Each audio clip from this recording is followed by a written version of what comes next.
So this week is again another double portion, Acharei and Kedoshim. So Acharei and Kedoshim, the Hasidim don't like to say Acharei most because it's negative. So they say Acharei, after. They don't say after the death. And then Kedoshim. So whenever there's a double portion, we should try to spend half our time on each one. So we'll start the first day, maybe Sunday and Monday we'll do Acharei, and then Tuesday and Wednesday we'll do Kedoshim, and we'll see where Thursday leaves us. But the thing about Acharei is that we read the first chapter, it's chapter 16 of Acharei on Yom Kippur, and chapter 18 of Acharei on Yom Kippur. So for that reason, I thought we should study chapter 17 now, because we don't typically study it with the Torah reading of Yom Kippur. So we'll just read the Rashi for chapter 17, and then we'll go afterwards to Kedoshim. We'll do chapter 17. So Vaydaber Adonai Moshe Lemor, God spoke to Moshe saying, Daber Aaron, speak to Aaron, Vel Banav, and to his children, Vel Kol Bnei Israel, and to all the children of Israel, V'amarta Lehem, Zeh Davar Asher Tzivah Hashem Lemor. So we have a commandment for them. Ish Beis Israel. So what's this about? If there be a person from the house of Israel, Asher Yishchat Shor Chasav Oez B'Machaneh, he's going to slaughter an ox or a sheep or a goat in the camp, or he's making a slaughtering outside the camp. Rashi says, we're talking about consecrated offerings. These are the offerings which have been consecrated, meaning to say, you took an animal and you said, this is going to be a sacred offering. And you slaughtering this offering either in the camp or outside the courtyard. Now, you're not allowed to slaughter the consecrated offering outside the courtyard of the temple. So what we're talking about here is says the verse, he doesn't bring it to the entrance into the Ol Moed, to bring an offering before God, before the temple of God. So he has this offering, and he brings it and he slaughters it outside the courtyard of the temple. This is going to be considered as blood. What does that mean? What does that mean? Hey, how you doing, Aryeh? You grab a chumash. We're studying the chumash, the parsha. You know where the chumashim are? Here you go. Go straight. Yeah, right there. Perfect. So this is a severe penalty, and it's like, yeah, right in front of you, Aryeh. Go down one column. Yeah, there, but to the left. Yeah, perfect. It's as though he shed the blood of a human being, meaning to say that since he slaughtered this animal in a manner in which he wasn't allowed to, therefore he's chayav mita, he's liable for death from heaven. And dam shafach, it says though he has spilled blood, to include one who spills the blood outside. So basically, this verse is talking about somebody who slaughters an animal outside of the courtyard. And so that is something that's a capital crime, capital offense. Pasuk Hey, verse 5.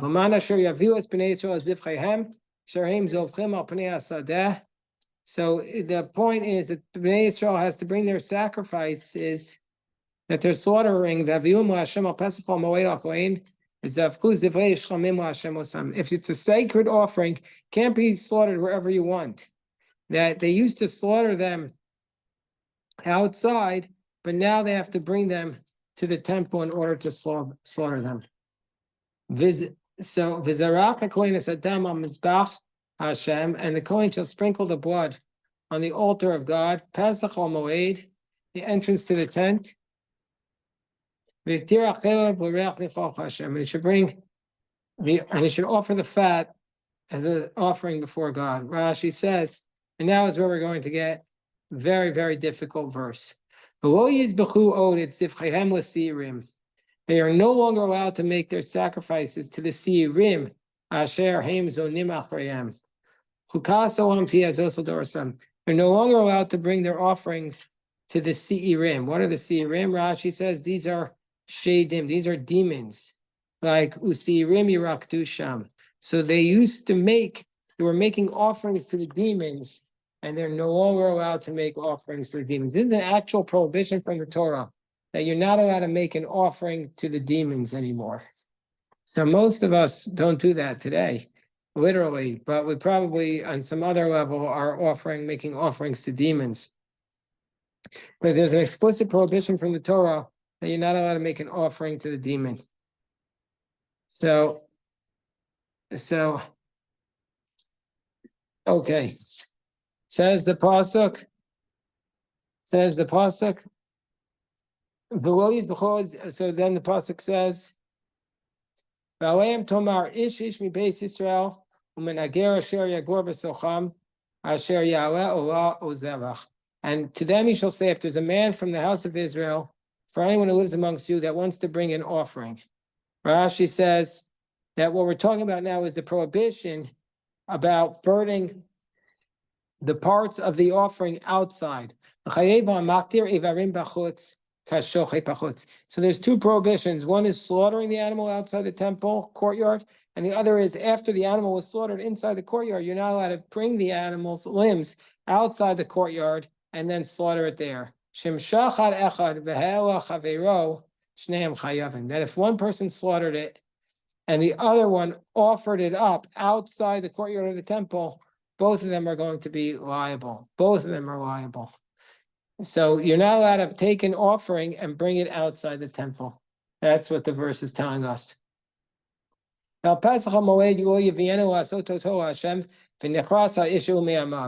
if a person does this, he's going to get karet. This is a very severe penalty. You might think, like, what's the big deal? But the Torah says it's very severe. If any person will eat blood, if anybody eats blood, they are going to get karet also. And the blood of an animal, you're not allowed to eat it. I will cut you off from the people. Rashi says, why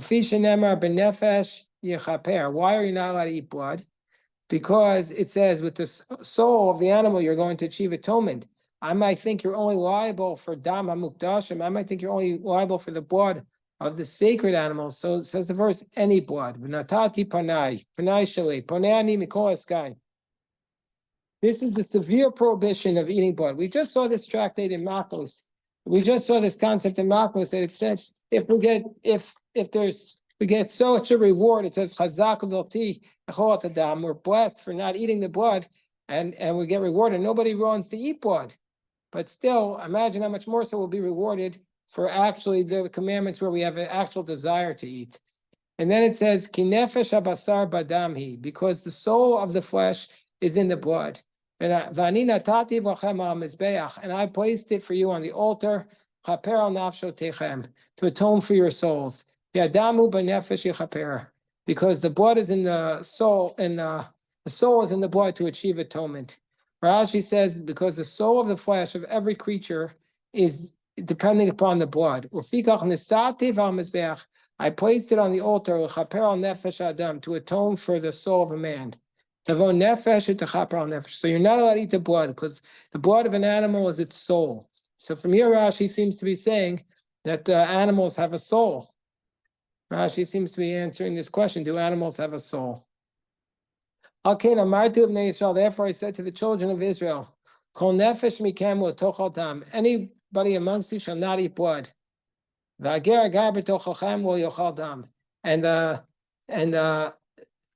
the foreigner who lives amongst you shall not eat blood. Nobody can eat the blood. And also Rashi says that the adults are warned that they can't even feed it to a minor. If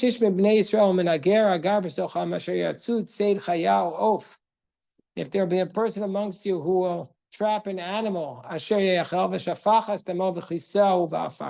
now we have another mitzvah. It says a mitzvah is actually able to perform. This is called the mitzvah of kisoy adam. Do you know about this mitzvah, Aryeh? Yeah. Tell it to us. You like kill it and spill its blood and then cover it with dust. Yeah, so after you kill what? After you kill what? Right, so it says in the verse, Ish Ish B'nei Yisrael, person or from amongst the Jewish people or from the foreigner wings amongst you, Asher Yatsud Seid Chaya or Oaf, will trap a wild animal or a fowl that can be eaten. The Shafachas Tamo, they pour out the blood, the Chisau Ba'afar, you have to cover it up with earth. Rashi says, Eli outside, I don't know if you trap it. And what about it also applies to domestic animals. Nitzodin va'omdin, kigon avazin, tarnagola minayin.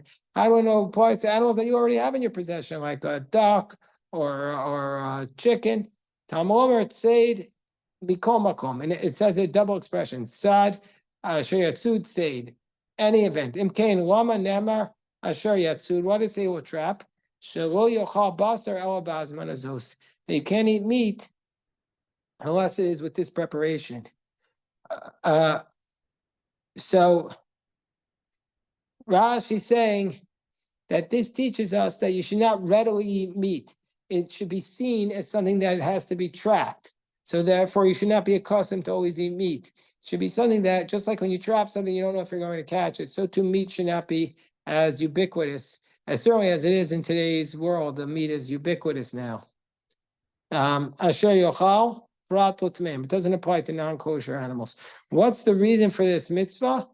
So the commentaries say that it's because the angel says, look, this one who's innocent, who's guilty comes and is spilling the blood of the innocent. So we cover up the blood to protect ourselves.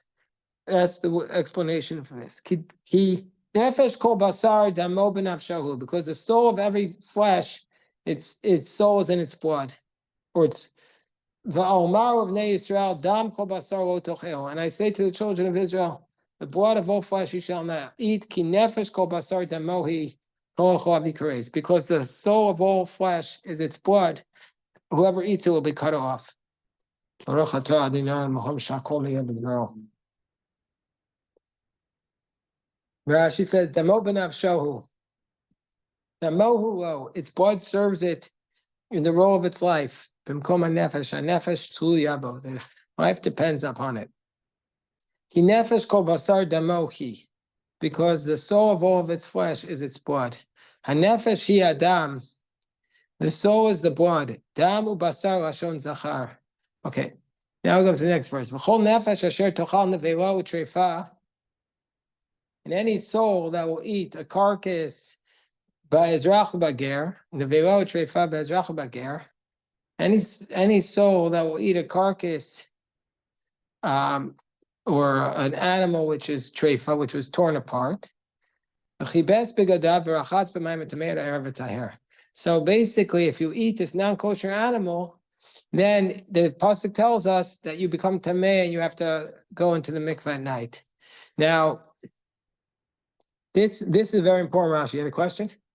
Yeah, the Rashi says it's specifically talking about a bird. Yeah, that's what I'm about to read the Rashi. First, I was reading the pasuk. Very good, because the bird is what becomes tameh by eating it. Because an animal becomes tameh by touching it if it's a carcass. So that's what Rashi is saying, that the pasuk is not meant to be taken literally. Very good, Ari. The pasuk says, "Asher tochal nevelo treifa benivlas of tahor diber."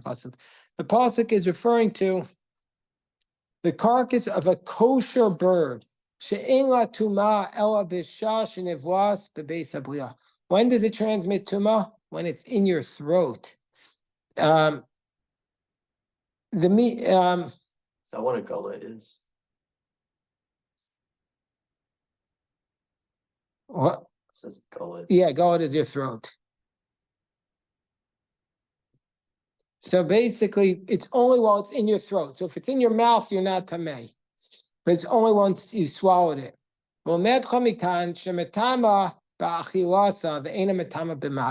the pasuk is teaching us that the carcass of the bird only transmits tumah by eating it, by not by touching it.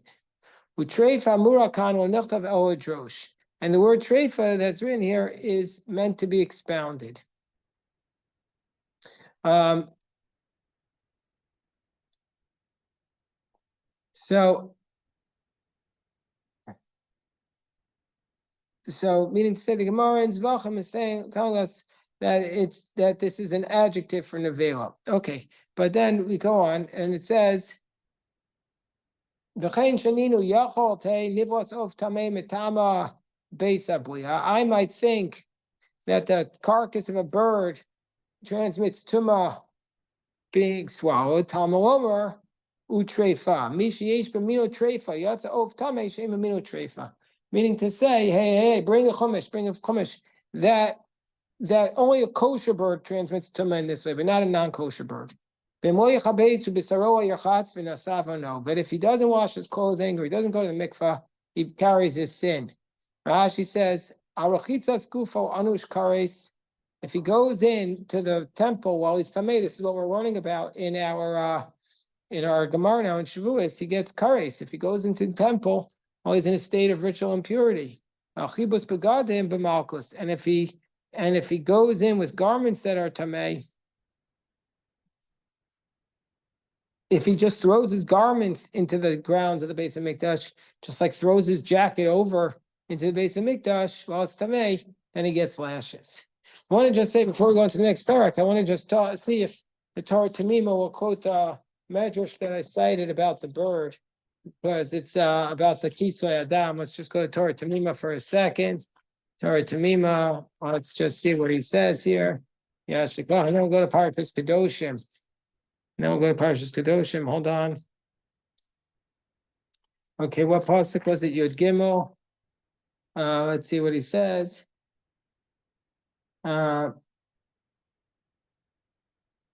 Okay.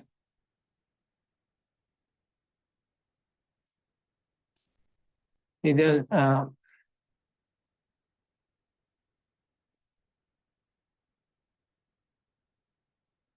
Okay.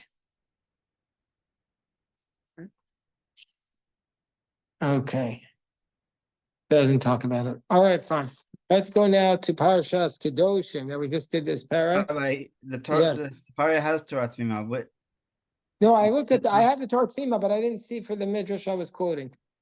And maybe it was from the Sefer Hasidim. Maybe it wasn't a midrash. So I think it might have been from Verse 13. Yeah, but I think it must have been from Sefer Hasidim, not on the midrash. Okay. So chapter 19.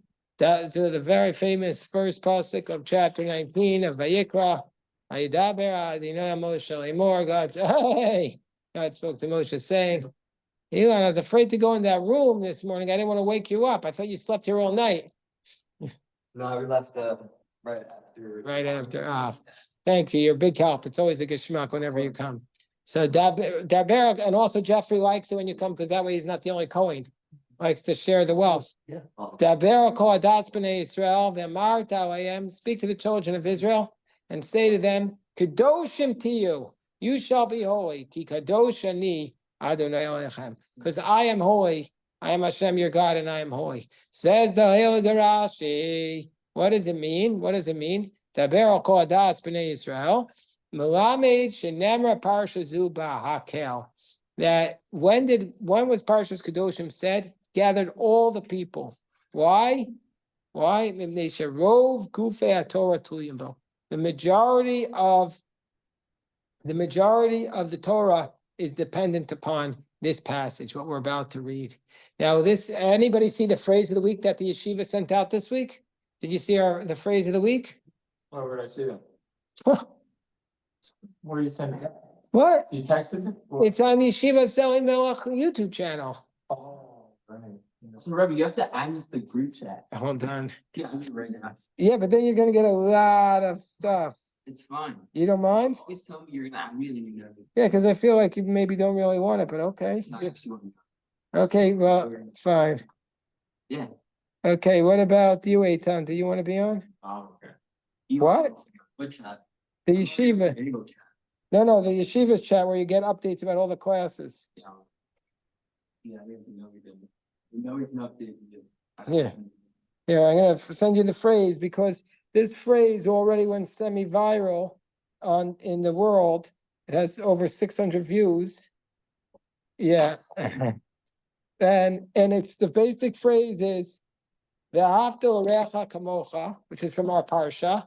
Ze klal gadol b'Torah. Amar Rabbi Akiva. Love your neighbor like you love yourself. This is the essential essence of the Torah, the most important aspect of the Torah. And that's this Rosh. Excuse me. That's also this Rashi. That Rashi saying that why was it said? Because it says here that Beryl Kol Adas B'nai Yisrael. That's an unusual phrase. It doesn't say that elsewhere.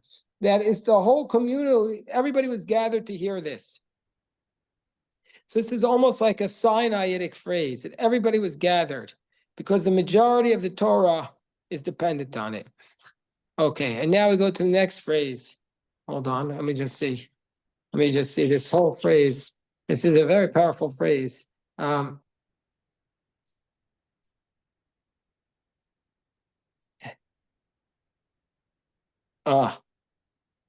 This is what the Shem Shmuel says. The Shem Shmuel says, only from the power of the community is the individual able to achieve holiness. That's what he said. Hey, how you doing? Greg, did you get my message about the mezuzah? If you bring it, I can see if there's negios. It's called, the touching is called negios. So if you bring it to me, I can see the negios. Whatever. I don't need to. I'm just saying, if you want, I can. I don't check mezuzos for what's called chaseros and yaseros, for if it's missing a letter or not, because that you need a computer. Yeah. But I could tell if there's negio, same way you can. We could just look at it with a magnifying glass and you can see if it's touching. So that's it. So the best is with like they blow it up. Like they show me on that. They blow it. What? Yeah. That's the way to see it. If it's touching, if it is touching, okay, this is what people need to know. Everybody says like a mezuzah can't be fixed. It's not exactly accurate. If the mezuzah is touching, if the letters are touching, but if the tzura sa'os is still the same, means say if you could see the letter and you know what the letter is, then most of the time you can just have to know what you're doing, but it's possible to save the mezuzah. What do you do? White out? No! Sorry. Scratch it away. Not white out, my friend. How do you, if it's touchy, how do you? Yeah, like a little razor, we scratch it away. Not white out will make it disqualified. Okay, can't you get a kosher white ink or something? No, not white out. Okay, so now it says, hello, Michael, how are you doing today? Okay, Baruch Hashem. So it says, okay, Kedoshim to you shall be holy. How are you holy? Dr. Rashi. What does Rashi say? Havu prushim min arayos. You need to be separated away from arayos. How are you separated away from arayos? Min avera. So what does it mean to be holy? What is arayos? Arayos is sexual sins. So the way you are holy is by separating yourself in areas of sexuality, of achieving holiness. Now, this might sound simple, but it's actually much harder than it sounds, because we know that that there's a lot of temptations in the world today. A lot of people are, a lot of videos are thrown out there. Like they have an algorithm. They say Ezra's a 20-year-old boy. 21. How old are you, Ezra? Yeah, they say Ezra's a 21-year-old boy. So the minute you turn on your phone knows exactly how old you are. They know, of course. Their algorithms say that this is Ezra Snyder. So the second you turn on your phone, they're basically shooting everything at you that they think a 21-year-old boy who's not a Ben Torah will be interested in. And you don't have to be too imaginative to understand what a 21-year-old boy who's not a Ben Torah is interested in. Let me tell you, he's not interested in the Torah and the Talmud. That's why my YouTube channel is only 865 subscribers, whereas others have millions, and they're not selling the Torah, they're selling the opposite of the Torah. So they're going to be sending to you the second you turn on your phone. So what do you need to do? You need to be very careful. Kedoshim to you. Have a prushim in arayos umin avera. You have to be separated from arayos and from sin. So that's what it means. Shekol makom shatamotza geder erva. Wherever you find somebody who restricts themselves in this area, tamotza kedusha. You find holiness. So the essence of holiness is to be able to limit yourself in these sexual desires. Now, the Torah teaches us that a person is required, is obligated, a man is obligated to be with his wife. He's obligated. So the Torah doesn't say it's something sinful about it. It's only sinful if it's done at the wrong time and with the wrong person and in the wrong place. But other than that, it's a mitzvah. This is a big break between our faith and other faiths. So Kedoshim Tiyu says you shall be holy. You have to do it in the right way. Okay. Okay, so that's the Rashi. And the next pasuk says, Ish imo va'aviv tiro v'shavsosai tishmoru ani Hashem elkechem. Each man, his mother and his father, he shall fear, and his Shabbos you shall guard. I am Hashem your God. Why does it say the mitzvah of honoring your mother and father next to the mitzvah of honoring the Shabbos? Why does it say it right next to it? Aryeh? Maybe, I don't know. Why? I don't know. Anybody know? Well, so if your father tells you not to violate the Sabbath. Exactly. Rashi says, Samach Shmiras Shabbos L'Mora'av. The mitzvah to watch the Shabbos, to guard the Shabbos, is next to the mitzvah of honoring your father. To tell us, Afal Pishi Zir Tichal Mora'av, even though you're commanded about the mitzvah of honoring your father or fearing your father. Let's say your father says to you to be Mechal as Shabbos. Your father says to you to desecrate the Shabbos. Al tishmalo, do not listen to him. So let's say your father tells you, I want you to go and turn on this bowl game for me on Shabbos. Your father says, turn on the Knicks game. It's Shabbos tonight. And we got nothing better than a Geschmack Shabbos watching the Knicks. You say, what do you say? What do you say? What do you say? I can't do it. What do you say? What do you say? No, Well, is there a nicer way to say it? sorry, Dad, I can't do it. You say, Tati, the same Torah that tells me I'm supposed to honor you, tells me I'm supposed to honor the Shabbos. So when you tell me to honor the Shabbos, when you tell me to break the Shabbos about this area, I can't listen to you. So that way you're saying it in a nice manner. But believe me, this happens a lot. This happens a lot, that children decide that they want to step up their religious game. They want to step up their religious game. Rabbi Steinsaltz, how can you honor your father if he's not honorable? An example we cited, it was a real life case. The father was a communist spy. But his son was quiet. Well, that's where your father's a bad guy. But let's say your father's a good guy. He just wants you you come back from your yeshiva, and now you don't go out to eat in the non-kosher restaurants. But for the rest, all the years of your life, you went out on Mother's Day to go out with his mom, and now you're like, I'm not going anymore there. It's Maris Ayed. I'm not going to that restaurant. So that's already a little bit more of a tricky question. So that's why you have to rely upon psukim like this. Okay, we'll have to stop here and daven mincha, and I'll take this discussion up tomorrow. Baruch Hashem.